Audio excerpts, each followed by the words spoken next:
우리 보좌 앞에 모였네. 우리도 우리의 인생이 끝냈을 때 정말 예수님께서 나를 인도해 주셨습니다라는 그 고백으로 하나님 앞에 나아갈 수 있는 저와 여러분이 되었으면 참 좋겠습니다. 우리 계속해서 나의 아버지 함께 찬송함으로 주님 앞에 영광 돌리는 시간 갖도록 하겠습니다.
오늘도 우리 변함없는 사랑으로 함께 하신 하나님께 우리 기도함으로 우리 금요 구역 예배 연합 가운데 함께 나아가도록 하시겠습니다. 함께 반주에 맞춰서 기도하겠습니다. 참으로 고마우신 아버지 하나님, 정말 불만 봐도 그 사랑에 눈물이 나고 참으로 부족하고 연약한 저희들을 하나님의 그 크신 사랑으로 감당할 수 없는 사랑으로 붙들어 주셔서 오늘도 저희를 귀한 이 예배자를 불러주신 은혜에 참으로 감사드립니다. 주여 아버지 하나님, 세상 가운데 살아갔던 우리의 마음과 우리의 생각이 다시 이 시간을 통해서 주님께 돌아올 수 있도록 주 우리의 마음과 생각을 붙들어 주시고 오늘도 그쯤에 크신 사랑과 은혜에 힘입어서 오직 믿음을 살아가는 저희들의 복된 삶 될 수 있도록 주님 은혜를 더하여 주시옵소서. 지금 특별히 이 시간 기도합니다. 마음은 원이로되 여러 가지 사정들로 인하여 이 자리에 함께하지 못하고 정말 함께하지 못하는 귀한 믿음의 권속들 어디에 있든지 무엇을 하든지 하나님 기억하여 주시고 동일한 은혜를 함께해 주셔서 오늘도 그 하나님의 사랑에 힘입어 살아가는 복된 믿음의 권속들이 다 되어질 수 있도록 성령이 역사하여 주시옵소서. 참으로 부족하고 연약한 죄들을 하며 자녀 삼아주신 아버지 하나님, 오늘도 저희 마음을 다해드리는 이 귀한 예배 가운데 친히 임재하여 주시고 영광받아 주시옵소서. 오늘도 말씀을 통해 우리를 깨닫게 해주시고 그 말씀대로 살아감을 통해서 날마다 우리에게 보여주시는 그 사랑과 은혜를 들며 살아가는 저희들의 복된 삶 될 수 있도록 주님 도와주시옵소서.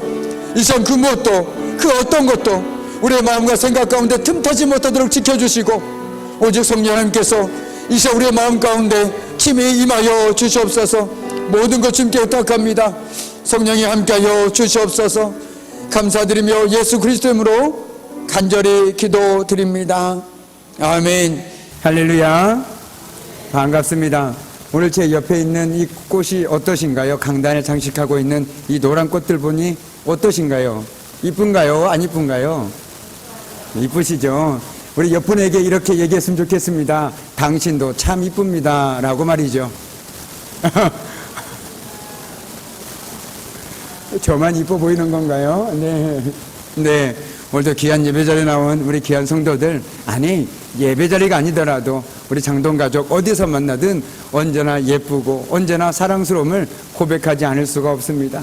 우리 부끄러워하지 마시고요, 정말 이 꽃처럼 아름다운 우리 가족들에게 다시 한번 용기 내서 우리 당신 참 아름답네요 라고 우리 고백했으면 좋겠습니다.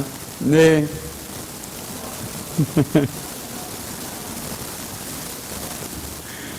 네, 감사합니다. 처음이 어렵죠. 하다 보면 쉽더라고요. 조금씩 나아질 거라고 믿습니다. 그렇습니다. 우리는 주 안에서 이미 형제 자매가 된 가족이죠.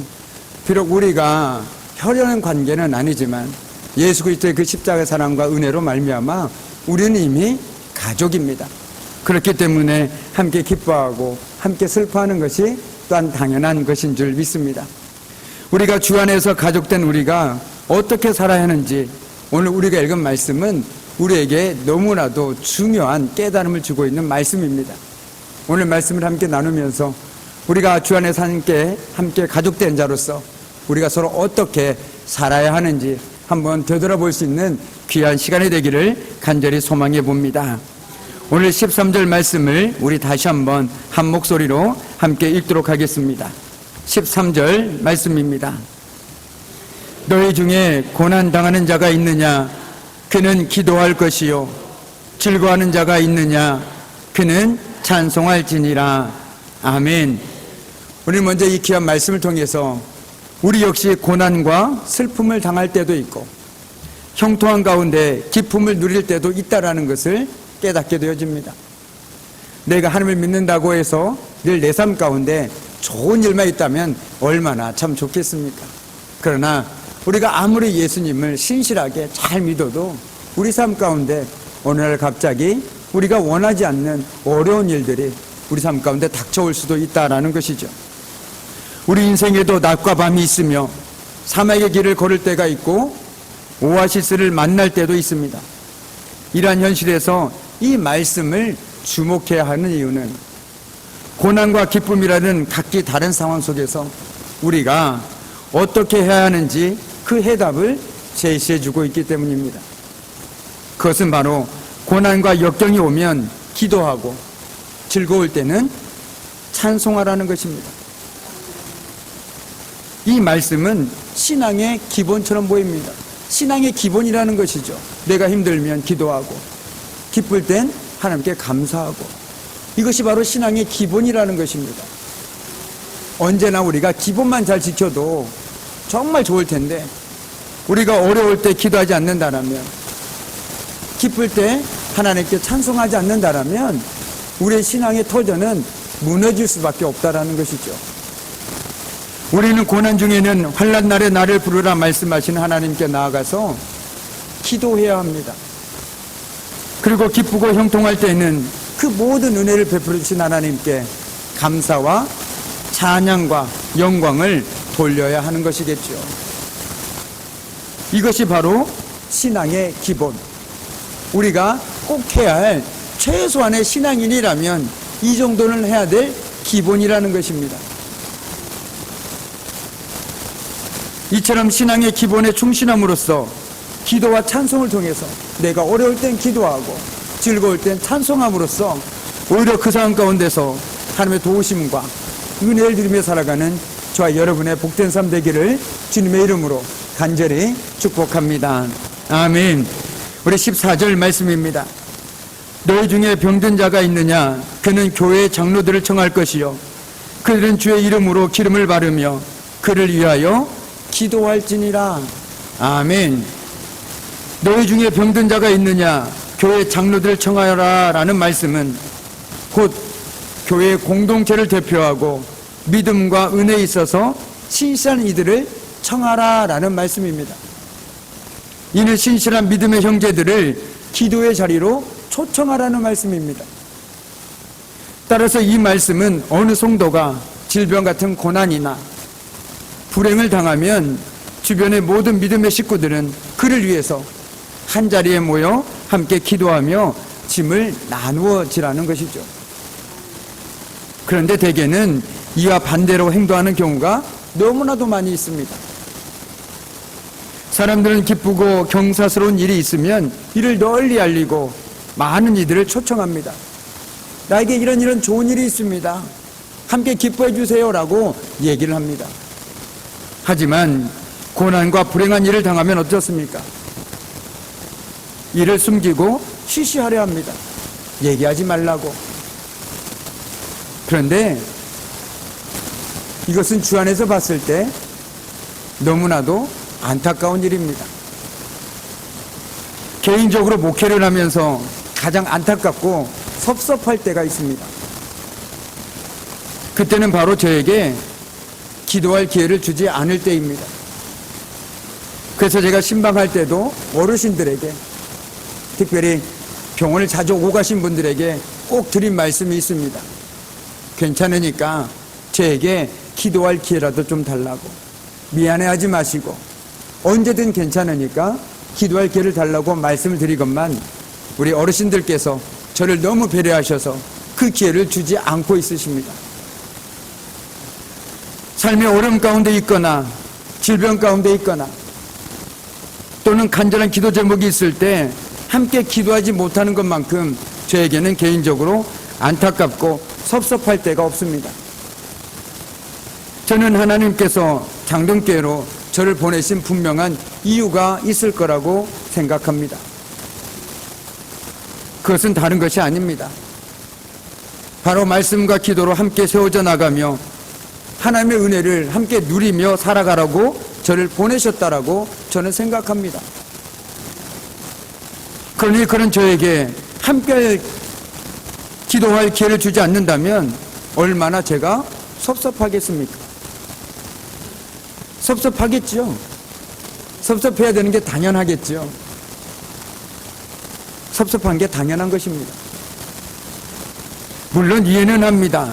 너무 자주 아프다 보니 미안하고 매일 기도해달라 부탁하는 것 또한 미안하고 또한 이런 것까지 목사님께 기도 부탁을 해야 될까 생각되기도 할 것입니다. 또한 남에게 알려지는 것이 부끄럽고 싫어서일 수도 있습니다.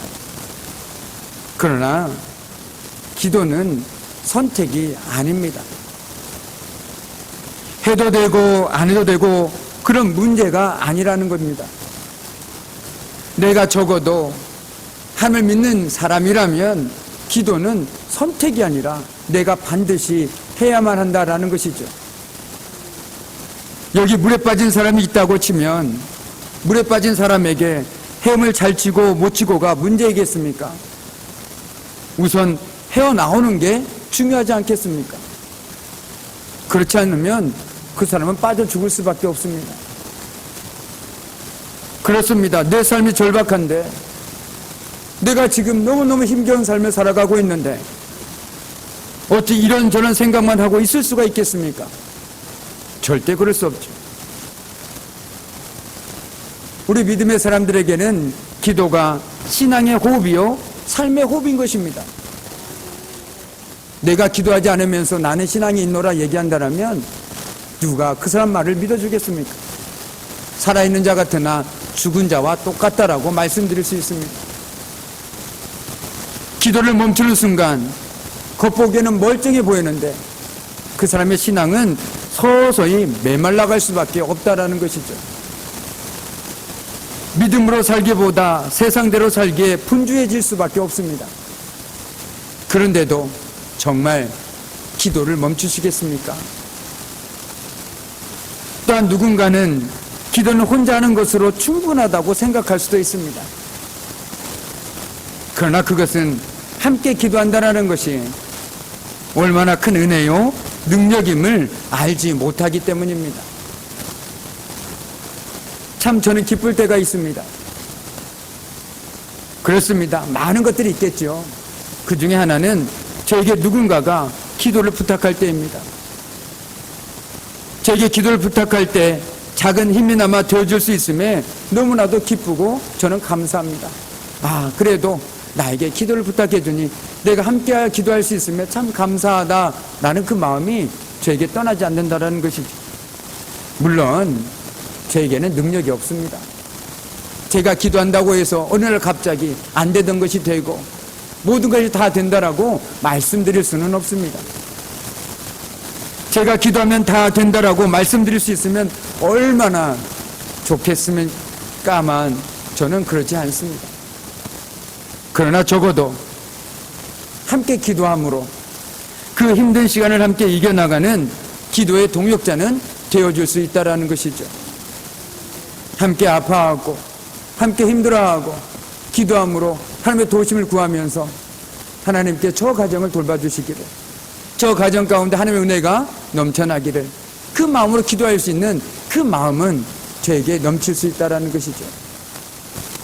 바라건대 저뿐만 아니라 누군가에게 기도 부탁하는 것을 주저하지 마시기 바랍니다. 기도를 부탁하는 것은 부끄러운 일이 아닙니다. 당연한 것입니다. 그러기 위해 우리 또한 누군가에게 힘이 되어줄 수 있는 기도의 사람이 되어야 되는 것은 당연하겠죠. 나는 기도도 하지 않으면서 나에게 기도를 부탁하라고 얘기한다면 그 말은 말이 안 되지 않습니까? 내가 기도하지 않는데 누가 나에게 기도의 도움을 요청할 수 있겠습니까? 우리 모두가 서로에게 기도의 동역자가 되어주고 기도의 동역자가 되어줄 수 있는 기도의 사람이 되기를 간절히 소망합니다. 그리고 오늘 말씀에 보면 이렇게 되어 있죠. 너희 중에 병든 자가 있느냐? 그는 교회 장로들을 청할 것이요 라는 말씀이 있습니다. 그렇습니다. 교회 장로님들이 참 많은 일들을 감당하고 있습니다. 그 많은 일 중에 하나가 바로 저는 이거라고 생각합니다. 성도들 같이 보살피고 함께 기도하고 함께 세워주고 함께 기뻐하며 살아갈 수 있는 그 삶을 누릴 수 있는 특권을 하나님께서는 우리 귀한 장로님들에게 주셨다라고 저는 믿습니다. 근데 참 감사하게도요, 우리 장로님들은 매 새벽 때마다 열심히 기도하십니다. 그 누구보다 열심히 기도하십니다. 그러니 언제든지 주저하지 마시고 저에게 어렵다라면 장로님들에게 언제든지 기도 부탁하시기 바랍니다. 그래서 장로님들 제발 저도 기도 좀 너무 많으니 전체 좀 달라고 할 수 있을 정도로 좀 기도 부탁을 하시기 바랍니다. 저는 충분히 우리 귀한 장로님들은 그 모든 것들을 감당할 수 있는 기도의 사람이기에 이렇게 말씀드릴 수 있는 것입니다. 오늘도 우리는 분명히 삶의 어려움에 직면할 수밖에 없습니다. 나 혼자 해결할 수 있다면 얼마나 좋겠습니까? 그러나 우리는 함께 살아가는, 함께 살아갈 수밖에 없는 세상 속에 있다는 것이죠. 그렇기 때문에 힘든 일을 겪어들랑 나 혼자 감당해야지, 내 인생이지 이렇게 생각하지 마시고, 우리가 가족이라고 얘기하지 않았습니까? 내 가족에 뭘 따질 것이 있고 뭘 감출 것이 있겠습니까? 손 내미시고 함께 기도해달라고, 내가 너무 힘드니 내 손 좀 붙잡아주고 기도해달라고, 그런 관계가 우리 장동교회 안에 형성되어질 때 그것이 바로 사랑의 표현 아니겠습니까? 말로만 사랑이 아니라 저는 그것이 사랑이라고 생각합니다. 내가 사랑한다면 그 사람 앞에 감출 것이 없겠죠. 오히려 더 그 사람 앞에 내 있는 것을 보여주면서 있는 그대로의 모습을 사랑해 주길 원하는 것이 바로 진짜 사랑하는 사람들의 삶의 모습일 것입니다. 저는 바라기는 우리 장동교회 가족 모두가 정말 그런 진짜 사랑을 했으면 좋겠습니다. 자꾸만 내 걸 숨기고 감추는 것이 아니라 부끄러울지라도 내 걸 내놓고 함께 기도함으로 오히려 하나님의 기도의 응답을, 그 은혜를 누릴 수 있는 저와 여러분이 되었으면 좋겠습니다. 아멘. 우리 계속해서 15절 말씀을 함께 읽겠습니다. 15절 말씀입니다. 믿음의 기도는 병든 자를 구원하리니 주께서 그를 일으키시리라. 혹시 죄를 범하였을지라도 사하심을 받으리라. 아멘.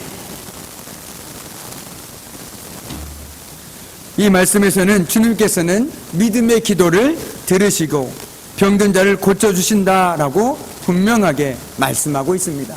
제 말이 아닙니다. 하나님의 귀한 말씀입니다. 이를 통해 우리는 주님은 믿음으로 드리는 기도에는 반드시 응답하신 분이심을 우리는 분명하게 알게 되었다라는 것이죠. 그렇게 우리가 매일 새벽에 특별히 육신의 연약함 가운데 있는 우리 권속들과 삶의 고단함 가운데 있는 지체들 품고 믿음으로 기도하고 있는 이유이기도 합니다. 우리는 기도할 뿐이지만 하나님께서 그 기도 가운데 역사하실 것을 믿기에, 아니 확신하기에 우리는 포기하지 않고 지속적으로 믿음으로 기도하고 있습니다.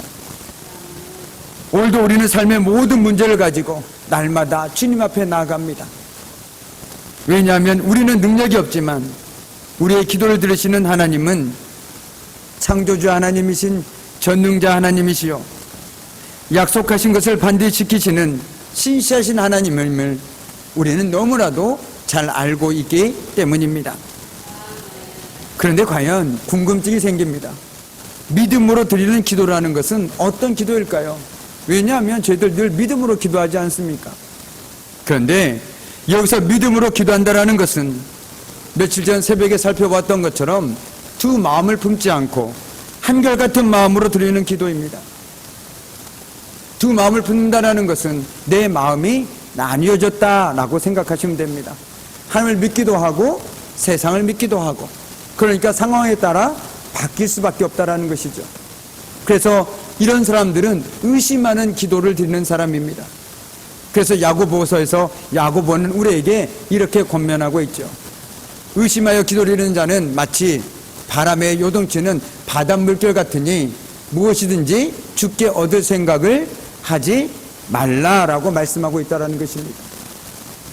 오늘 이처럼 두 마음을 품지 않는 마음으로 드리는 기도가 바로 믿음으로 드리는 기도입니다. 더불어서 간절한 마음으로 드리는 기도입니다. 우리가 간절한 마음 하면 어떤 마음이 떠오를까 한번 고민해 봤습니다. 그런데 간절한 마음으로 드리는 기도의 가장 대표적인 것이 성경에 나오는 죽어가는 딸을 살리려 달라고 주님께 와서 엎드렸던 회당장 야이로나 가나안 여인을 생각해 보면 쉽게 이해할 수 있습니다. 아, 간절한 마음으로 드리는 기도가 어떤 기도구나라는 것을 말이죠. 왜냐하면 사랑하는 자녀를 구하려는 부모의 마음보다 더 간절한 것이 있을까요? 없습니다. 바로 이 내가 내 사랑하는 자녀를 품고 기도하는 그 마음으로 기도하는 것이 바로 간절한 기도라는 것이죠. 이어지는 말씀 속에서 엘리야는 우리와 같은 인간이었습니다. 그 역시 길을 가다 피곤하여 지치기도 하고 위기에 처하면 끝없이 낙심에 빠져서 우리와 같은 사람이었다라는 것입니다. 엘리야는 비가 오지 않기를 바라는 간절한 기도로 3년 6개월 동안 비가 내리지 않게 했습니다. 또다시 비가 오기를 기도함으로써 비가 내리게 했습니다. 엘리야의 간절한 기도는 하늘의 문을 열고 닫는 능력의 기도였던 것입니다. 그런데 하나님께서는요, 지금도 저와 여러분 가운데서 이렇게 간절히 기도하는 사람을 찾고 계십니다. 여기 1904년 웨일즈에서 일어난 대부흥은 한 청년의 기도로 시작되었습니다. 당시 25세였던 이반 로버츠는 날마다 자기 방에서 하나님께 붕을 달라고 기도했습니다. 하나님, 이 땅에 붕을 주십시오. 혼자 방에서 간절히 하나님께 부르짖었습니다. 그 결과 하나님은 그의 기도를 들으시고 그를 통해서 영국의 대부흥을 이끌어 주셨다라는 것입니다. 하나님은 간절히 기도하는 한 사람을 찾으시고 그 사람을 통해서 부흥을 이루고 계십니다. 특별히 우리 교회 가운데 날마다 새벽마다 사랑하는 성도들 위해서, 교회를 위해서, 그리고 이 지역을 품고 기도하는 우리 귀한 믿음의 권속들이 있기에 저는 우리 교회에 소망이 있고 희망이 있다라고 자신 있게 말씀드릴 수 있습니다. 기도의 불꽃이 꺼지지 않는 한, 하나님께 간절히 기도하는 한 사람이 있는 한 여전히 소망이 있고 희망이 있다라는 것이죠. 그런 의미에서 우리 역시 지금 코로나19에서 많이 힘들고 어려운 상황 가운데 있지만 그 상황 가운데서도 결코 포기하지 않는 기도의 사람이 있다라면 하나님께서는 그 기도 가운데 분명히 역사하실 것이고 그 기도를 통해서 우리가 생각하지도 이해할 수도 없는 놀라운 일들을 우리 삶 가운데, 우리 교회 가운데, 이 나라 가운데 펼치실 것이라고 저는 믿습니다. 그를 통해서 우리가 다른 건 다 포기하더라도 기도만은, 정말 기도만은 포기하지 마시기 바랍니다. 그런데 어떤 분들이 이렇게 얘기합니다. 목사님, 저도 기도합니다. 식사 기도를 얘기하시더라고요. 식사 기도는 기도가 아닙니다. 그것은 감사로 올려드리는 것이죠. 정말 기도는 내가 따로 시간을 내어서 하나님 앞에 조용히 나가는 시간이라고 저는 생각합니다. 성전이든 집이든 그것이 어느 곳이든 내가 조용히 하나님 앞에 나아가서 정말 하나님의 뜻을 구할 수 있는 것, 그것이 기도라는 것이죠. 그렇기 때문에 기도는 누가 볼까봐 서둘러 후다닥 하는 것이 결코 기도가 아니라는 것입니다. 바라기는 저와 여러분이 정말 하루에 그 많은 24시간의 시간 속에서 단 10분만이라도, 아니 5분만이라도, 1분만이라도 내 마음을 다해서 정말 간절히 기도할 수 있는 저와 여러분이 되었으면 좋겠습니다. 그렇게 기도할 때 하나님께서는 우리의 기도 가운데 은혜로 함께 주실 것이라고 믿습니다. 아멘. 이제 말씀을 마무리 짓도록 하겠습니다. 어리석은 사람은 교만 때문에 기도하지 않습니다. 또한 기도하지 않기 때문에 더욱 교만해집니다. 그러나 바르게 기도하는 사람은 겸손해집니다. 하나님 앞에 무릎으로 나아가서 내가 얼마나 연약한지, 내가 얼마나 무능한지를 깨닫게 되기 때문에 그렇습니다. 기도하면 할수록 하나님의 전능은 돋보이고 나의 무능함은 더 드러나게 된다라는 것입니다. 그렇게 기도하면 할수록 더 기도할 수밖에 없습니다. 내가 기도하면 할수록 내가 얼마나 연약한지, 내가 하나님의 은혜 없이는 살아갈 수 없다라는 것을 깨닫게 된다라는 겁니다. 그렇기 때문에 기도를 멈출 수가 없습니다. 그런데 기도하지 않으면 오히려 내가 하나님 없이도 살아갈 수 있고 모든 것이 내가 이렇다고 생각하기에 늘 교만한 마음으로 살아갈 수밖에 없다라는 것이죠.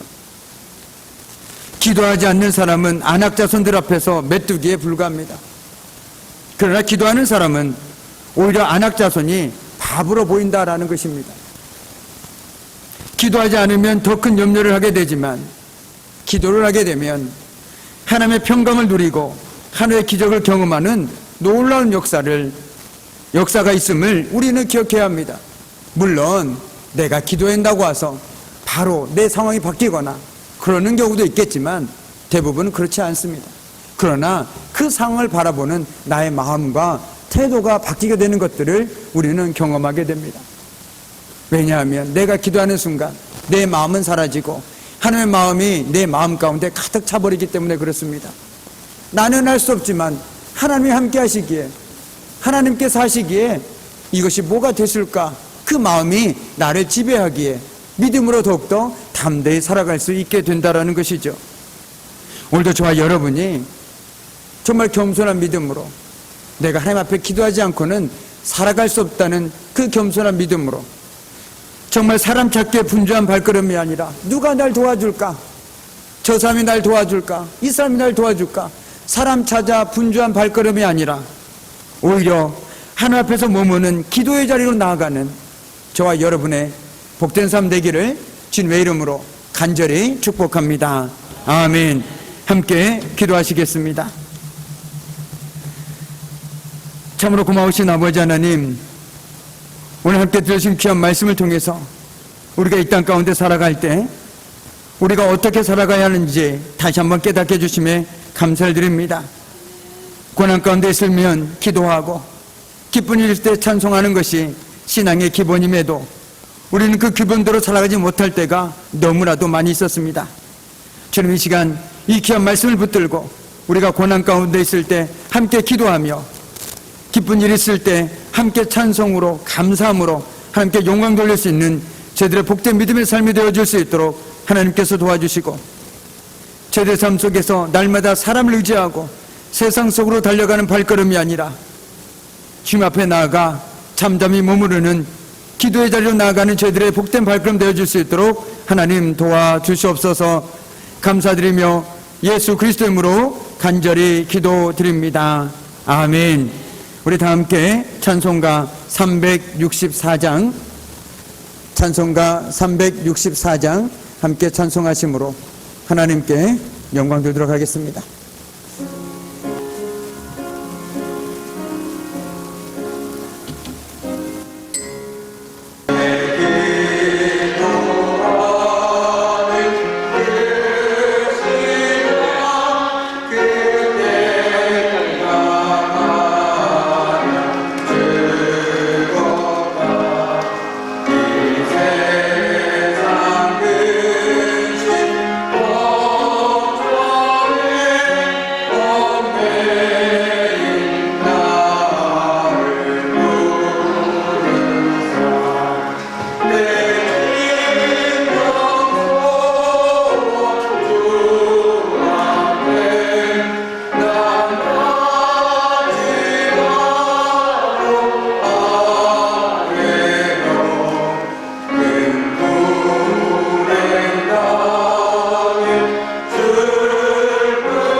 아멘.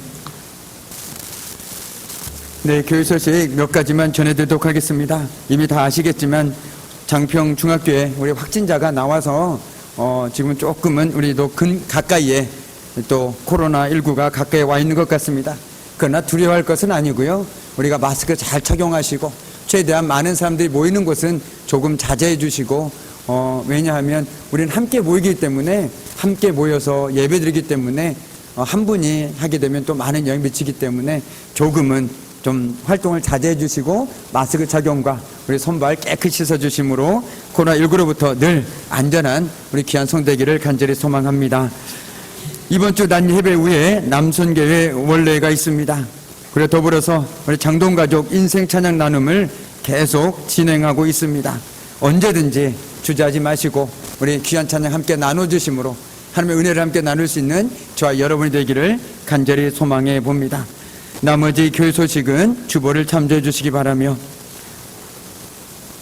이제는 우리 주 예수 그리스도의 은혜와 아버지 하나님의 그 무한하신 사랑하심과 성령의 사귐과 임재와 다스리심이 고난 때는 하나님께 기도하고 기쁠 때는 하나님께 찬송하는 삶을 살아가길 결단하는 우리 귀한 성도들의 삶과 그들의 가정과 일터와 사업장 위에 그리고 사랑하는 자녀들 위해 이제부터 영원토록 함께 하시기를 간절히 축원하옵나이다. 아멘. 우리 보좌 앞에 모였네. 함께 주를 찬양하며